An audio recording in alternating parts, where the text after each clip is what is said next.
Good afternoon, everyone, and welcome to this hearing of the Budget and Finance Committee for Monday, February 27th, 2017.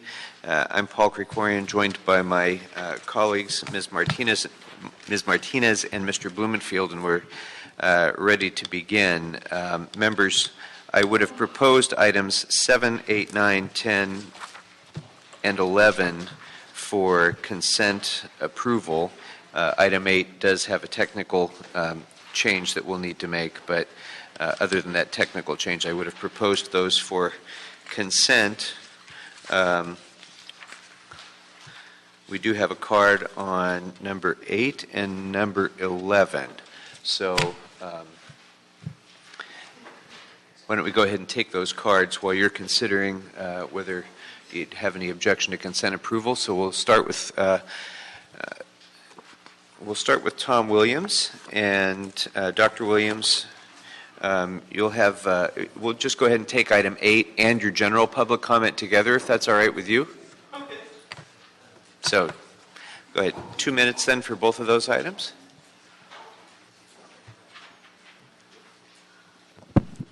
Okay, for item 8, my name is Dr. Tom Williams. I am a Neighborhood Council Director from El Sereno. However, I've also had about 40 years experience with ESRI and 30 years experience with Los Angeles. You need to get the city fully on ArcInfo or ArcGIS or any sort of database that can be easily viewed and easily used. Zimus is an excellent example of what could be done. But the Public Works, DWP, and many others don't really want to do it that way because that means that all the information becomes easily available to the public. So we're quite concerned that you ain't got enough money in this budget item. So I'd like to see it, 50% increase, that would be okay. I think you would find that you would save on the employee costs a lot. Okay, for general public comment. The city is having problems. We had problems during the last decade with water pipes. Now it's sewer blowouts and street repairs. And we have a huge infrastructure investment, but we're not maintaining it. Or as MTA likes to say, we don't keep it in a state of good repair. That is, they should have at least a 100-year lifetime, so that's 1% per year has to be replaced. Major maintenance. And when you have roughly 8,000 miles of streets and sewers and storm drains and water pipes, you got a problem. It's not enough budget. Thank you. Thank you, Dr. Williams. Good to see you back. All right, so we're going to go with Mr. Herman next, who will have 3 minutes on all of the agenda items. Mr. Herman.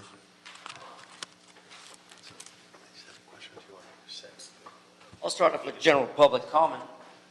Because as you know, there's an issue revolving around the City of Los Angeles Police Department. And for the record, I like to state it like this. No, you're going to turn that off. Sorry, you're going to turn that off. That's disruptive of the meeting, or else you're done. Well, sir, it's dealing with the abuse of the police department. It was bound to happen. Endangering children over a dispute over walking over someone's goddamn lawn. Really, when is Chief Charlie Beck going to sit down with the mayor and correct these problems of abuse? It's not only abuse to children in our community, now it's enforcement against the homeless, the war on homelessness. And yet, your foolishness dealing with the issues, for example, on item number 6, implementation of a sidewalk repair program. Well, you know what about the repair program? Woolits versus Los Angeles, Barton versus Sacramento. How fucking stupid do you get? How fucking ignorant do you go being sued for $1.3 billion under Woolits versus Los Angeles, and you still have no control over our sidewalk repair program, no control over our infrastructure for safe streets, for curbs and ramps and access, path of travel, systematic access, and programmatic access for our use of public sidewalks, which are commonly used by everyone in the city of Los Angeles, including visitors. That's why we shouldn't have the Olympics in Los Angeles, because you're not safe with your family or your friends visiting. In addition to that, item number 2 deals with a slip and fall, or no, as it's put on the record, under section 54954.69D, item 1, to confer legal counsel relative to the case entitled Linda Rittman versus the City of Los Angeles, pay her in full and pay all attorney fees costed by the City of Los Angeles for the damage and punitive damage that you created by a trip and fall incident in the sidewalks of Van Nuys. We have sidewalks in every aspect that need to be repaired and fixed. On item 2 and 6, I strongly emphasize Woolitz versus Los Angeles, that the attorney should sue for double the amount and be awarded triple the amount for attorney fees and damages, because you waste the time of the taxpayers, the ratepayers, who systematically have complained and criticized you for your bullshit actions of infrastructure. And that goes to you, Mr. Bloomfield, to you, Ms. Nuri Martinez. Take action, fix our goddamn streets, and if you don't like criticism, get out of politics and wear your diapers inside out. Wet dreams. Thank you, Mr. Herman. Mr. Williams, are there any other cards on any agenda items? No, sir. No Any other other cards. general public comment cards? No, sir. General public comment is closed, and comment on all agenda items is now closed. Members, the recommendation on number 7 is to concur with the Economic Development Committee and approve the CAO's recommendations. The recommendation on item 8 is to approve the item as amended with the technical change that I'll ask the CAO to read into the record in a moment. On item 9, the recommendation is to note and file. Item 10, to approve, and item 11, to approve. So, Mr. Blumenfield, you had a question on item number 7. Okay. Okay, so let's go ahead and hear the technical amendment on item number 8, so we can approve 8, 9, 10, and 11. Okay, sir. The technical amendment on item number 8 is in the first moving clause, in the table stating the source of the transfers, the first line of the sanitation has the incorrect department number.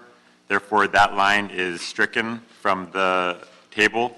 And in the second line, in which has sanitation fund number 100, department number 82, appropriation unit number 0034, the amount is amended to increase to $48,756.32, which is essentially the amounts from those two line items combined. Thank you. So with that amendment, then, if there's no objection to 8, 9, 10, and 11, the recommendations, as I indicated, will be the action of the committee. All right, so that brings us to item number 7. Mr. Blumenfield. Yeah, so bring the department up. And, yeah, the department is here.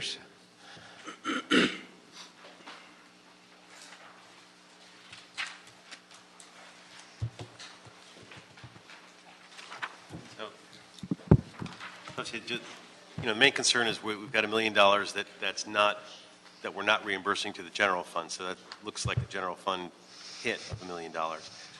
And it's for excess administrative and overhead costs that we can't do. A couple things. Is that amount included in our fiscal year 16-17 budget, or is this another addition to our budget problem for this coming year?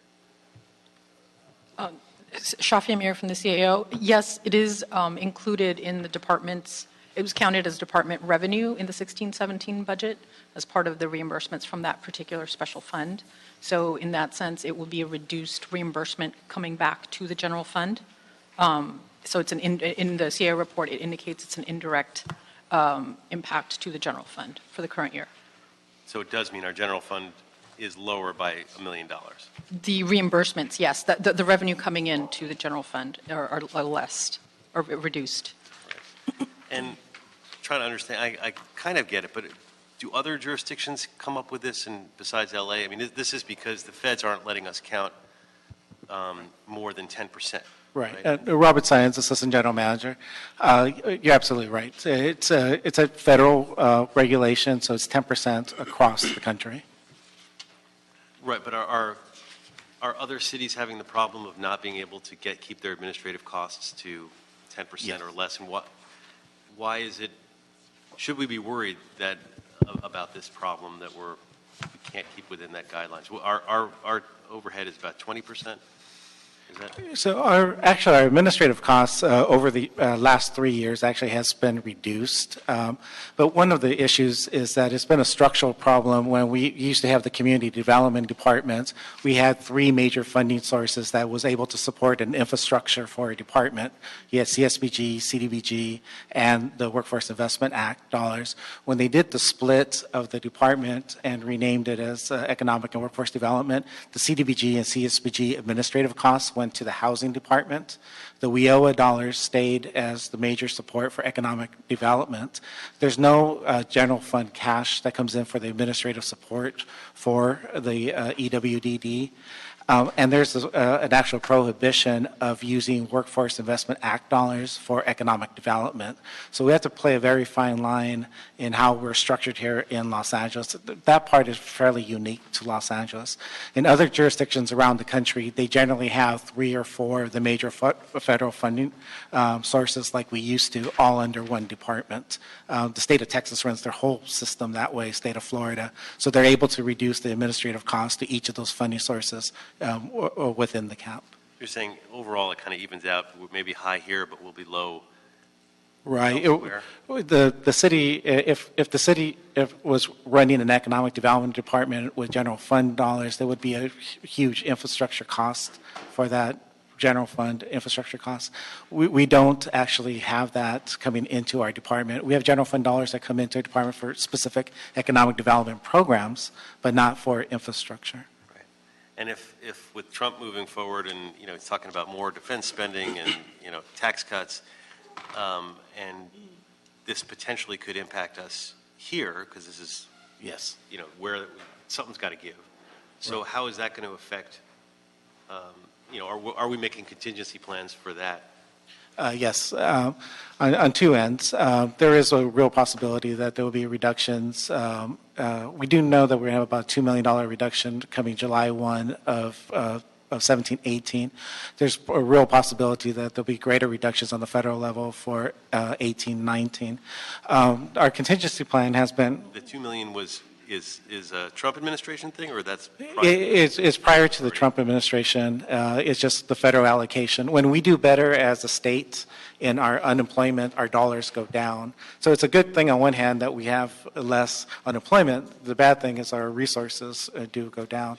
So that impacted on the state is receiving considerably less money, and then because we receive the money from the state, we're receiving about $2 million less. The federal reduction that was announced this morning, or potential recommendation that was announced this morning, could have tremendous impact to us in 18-19. Our major contingency is actually looking at for varied funding sources or various funding sources. So we do have a major application that we're currently applying to the state. We do have some other grants, or a number of grants in the hopper right now that we do apply for, and each of these grants do allow us to lower our administrative costs. Thank you. All right. Anything else? Ms. I just had one quick Yes. question. How does the reduction in the general fund reimbursement compare to last year's? It's about the same. About the same? Right. That's it. All right. If there's nothing further, the recommendation is to concur with the Economic Development Committee's report and approve the CAO's recommendations. If there's no objection, that'll be the action of the committee. Thank you very much. Mr. Herman, you're going to need to be quiet or you're going to leave. That brings up item number 6.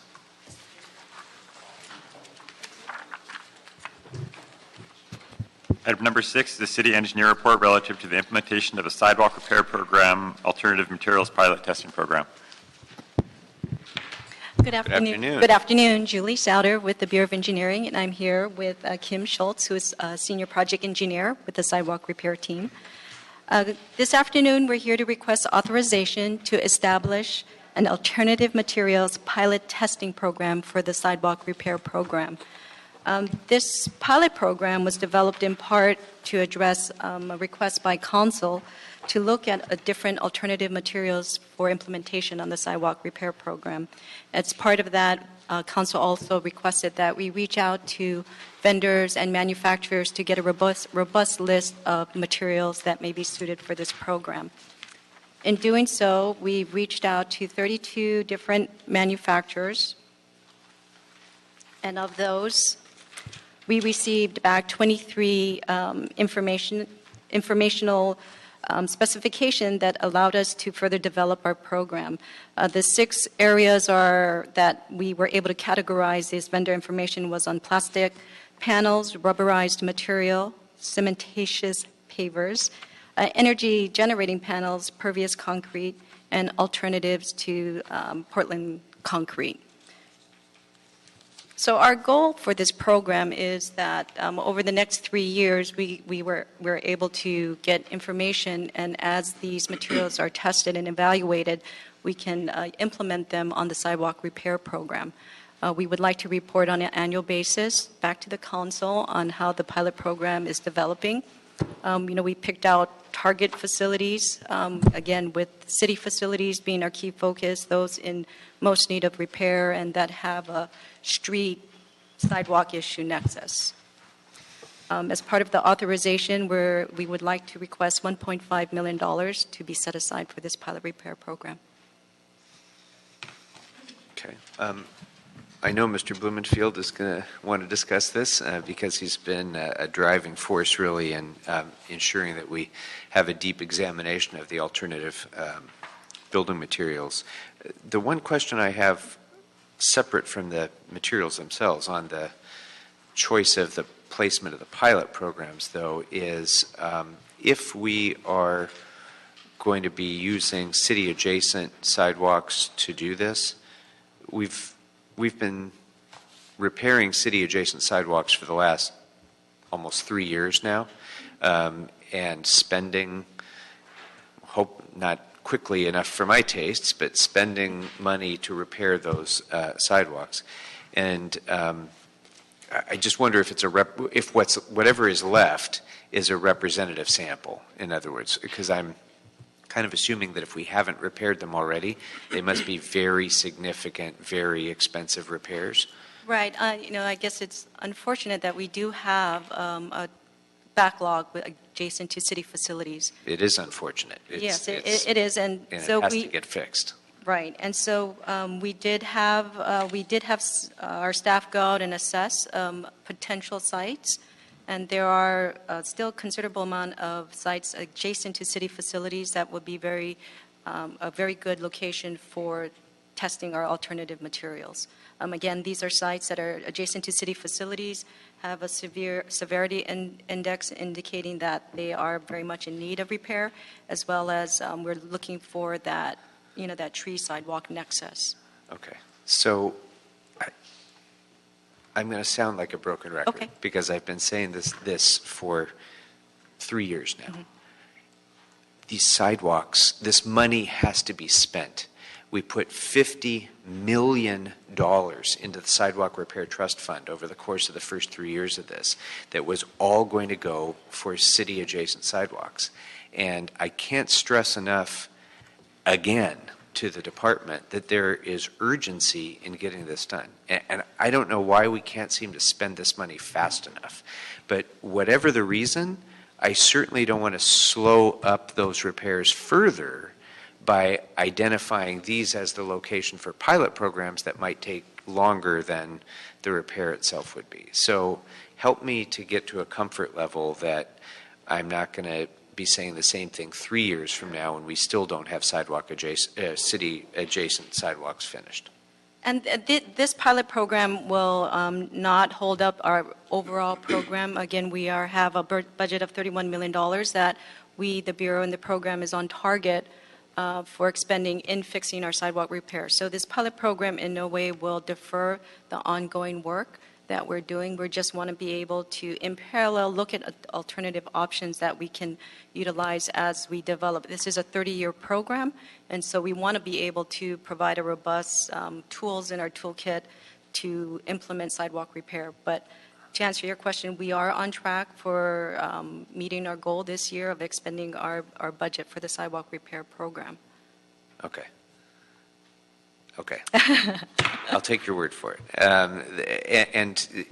get that it's a 30-year program, but city-owned property adjacent sidewalks are clearly not a 30-year program. Correct. And we've been doing that for, already. That was going to be where we were going to spend all of the money initially because there was no dispute over who had responsibility for doing that. So, Correct. And to actually to clarify that point, as part of the settlement agreement, city facilities, there is a hard deadline for us to complete those within the first 5 years of the program. So there is definitely a concentrated effort for us to move forward with the city facilities. And again, not to beat a dead horse, I get it, but quite before there even was a settlement, there was $50 million budgeted in the Sidewalk Repair Trust Fund to fix those sidewalks. And I can't get my head around the fact that it isn't done yet throughout the city in every city-owned facility. But that's as much as I'm going to say about that, because I've said it 30 times already. So, Mr. Bloom, and by the way, not to you. I haven't said this to you, so I don't mean to, you're just the unhappy one who happens to be sitting here, and so I don't mean to project that on you. It really has nothing to do with what you're here to report on, except for the fact that that's where we're identifying as locations for the pilot program. So, Mr. Blumenfield. Thank you, Mr. Corey, and no, you're not alone in that, and we appreciate you're voicing the frustration of the entire council, to my belief, certainly this council member. We want to see this stuff done. I mean, that's part and parcel. But I want to really thank the BOE for doing this report. It's great. As was mentioned, I've been very focused on trying to do more creative kinds of solutions, trying to use alternative materials. And obviously you're going to do pilots all around the city. Just to mention, when you want to test the extremes, the hottest and the coldest, that's in the West Valley. Both extremes can be found there. But wanted to know, how are we matching the sidewalk materials to the conditions? So, for example, we wouldn't want to test impervious sidewalk materials where there's just a parkway next to it, because the water's going to run off into the parkway.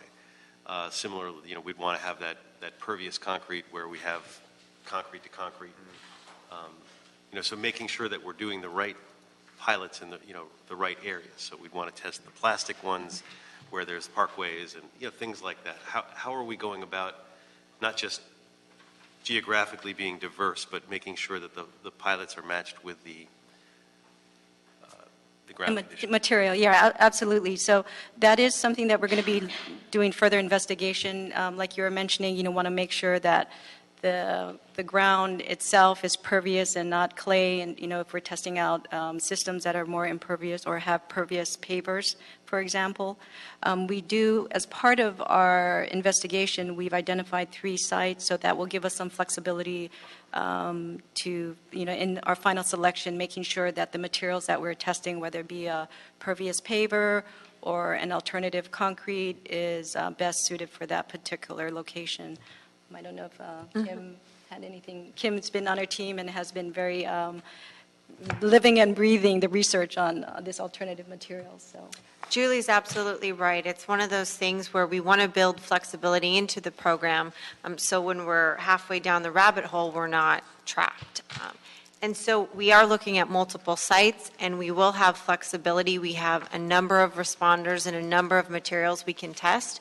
So we do want to make sure that we take the time to align the right material with the right location. Right. And it's almost an aside, but sidewalks are a small part of what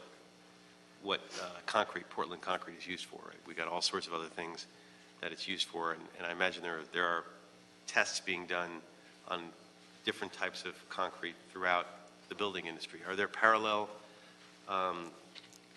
tests or applications that are going on, or ways that we can leverage some of that at the same time? Well, there are a number of pilot programs already in place across the city with alternative materials. But there could potentially be opportunities to work with research institutions where their focus tends to be on exploring new materials and how to optimize them. So there really are a lot of opportunities, and it's one of the things that we want to explore. We're just putting together a plan for the first year of this, but we want also the flexibility to come back in a year. And if there is a new material we need to look at, or if we do want to explore a partnership, we can, but there are lots of different opportunities. We just need to find some of them.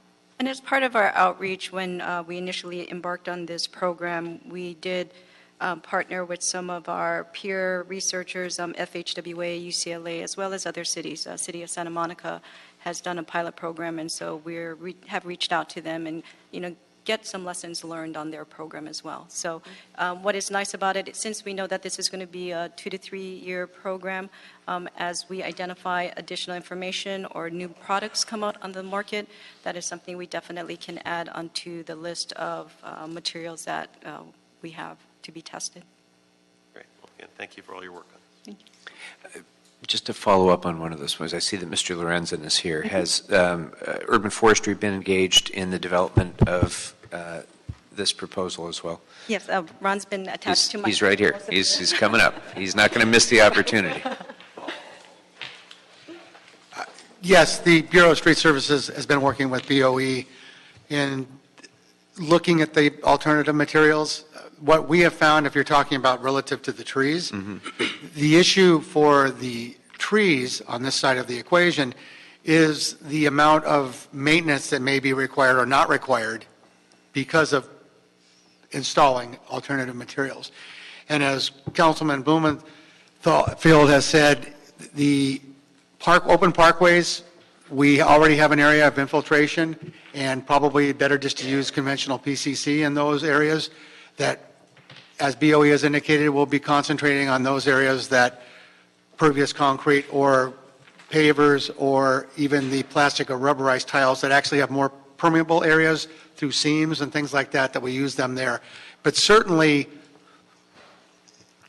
whatever material we use where we leave trees, if we're going to retain trees in a location, whatever material we use, whether it be plastic or PCC or pavers or whatever it is we use, if we leave existing mature trees, we know that sometime in the future that some type of maintenance is going to have to be required to ensure that we don't have to keep taking that material out. One of the advantages of the pavers is that the manufacturers say we can easily remove and replace that. And as you know, your office has gone out with me and several others, and we've seen that it's difficult to even install pavers, to get them ADA compliant even at the original installation, so that whatever we do, we're going to have to be taking that out and replacing it again. So at least in the early blush on this, for me and for the Bureau, is we have to realize that whatever we put in there, if we're going to leave the trees, we have to have a root maintenance program. Otherwise, we'll be spending, it's a lot cheaper to maintain the roots than it is to remove the pavers, remove the concrete, whatever it is in the future. So that's how we're working together, and we'll be working really closely with them on these pilots to document exactly what we see and what we find there. And my personal feeling is that we should utilize alternative materials on those areas, those trees that we really find are significant. I'll give you an example.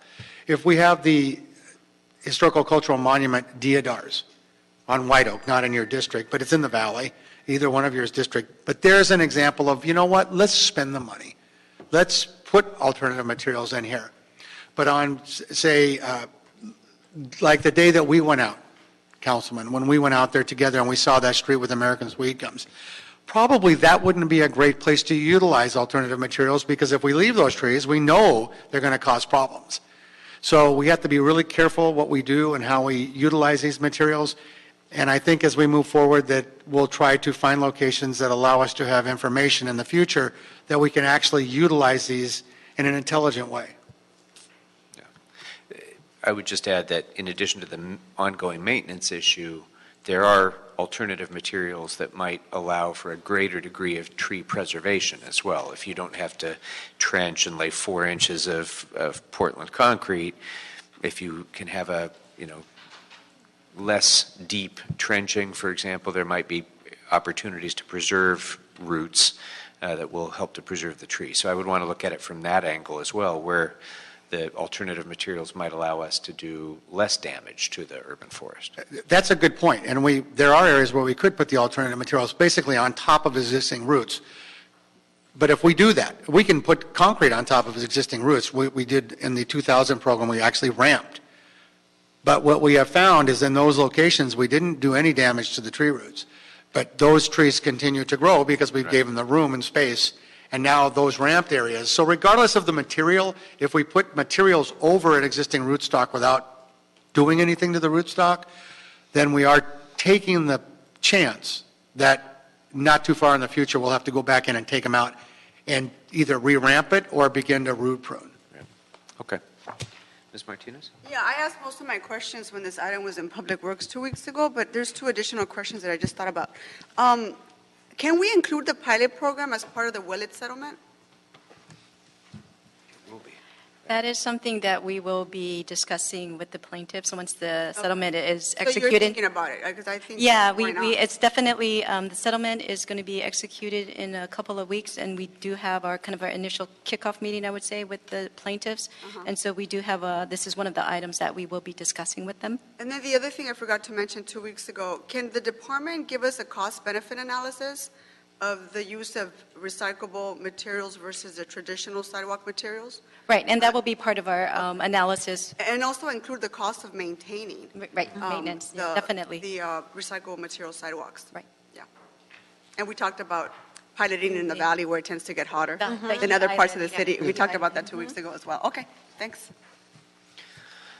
All right, anything else, members?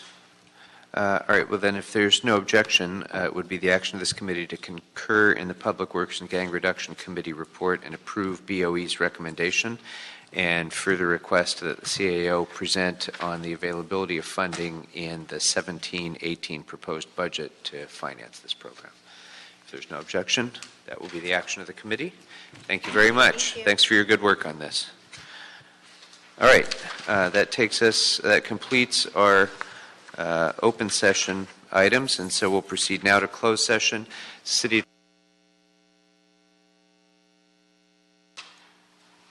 All right, we are back in open session, and the committee considered items 1, 2, 3, and 5 in closed session.